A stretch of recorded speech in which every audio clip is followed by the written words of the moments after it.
Sparkvue as an oscilloscope. In this instance we will be using the onboard microphone. The scope display can also be used for the sound and voltage sensors. To access the oscilloscope function, select Sensor Data. Now turn on the onboard microphone. Ensure sound intensity is selected, as you can sample it at a much faster sample rate. Choose the scope option from the Quick Start Experiments. I can tell that I'm in the scope mode because the icon at the lower left-hand side is going to be that of the oscilloscope display. Let us examine the toolbar. Scale to fit.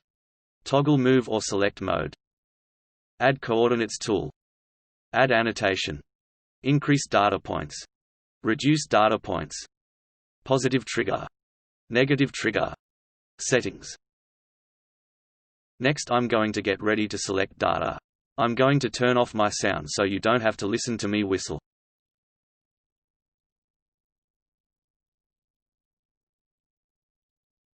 As you can see, the trace was hard to follow. So what we're going to do now, cause I'm going to set a trigger.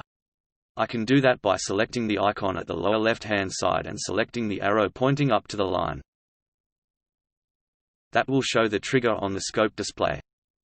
I'm going to displace slightly from 0, so that it will only trigger when the sound intensity gets above that level.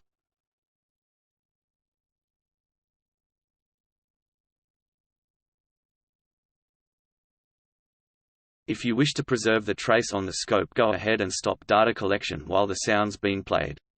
So that will also lock the display in place.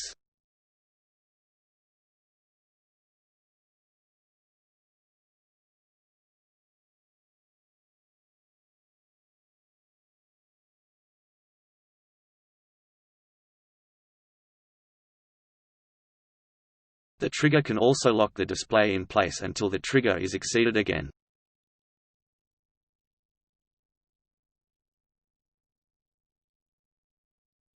Stopping data collection will then preserve the trace, at which point you can perform data analysis on it, including the use of the smart cursor to determine the frequency through the period. For the display, don't forget to subscribe to our social media platforms for the latest news, tutorials, products and promotions.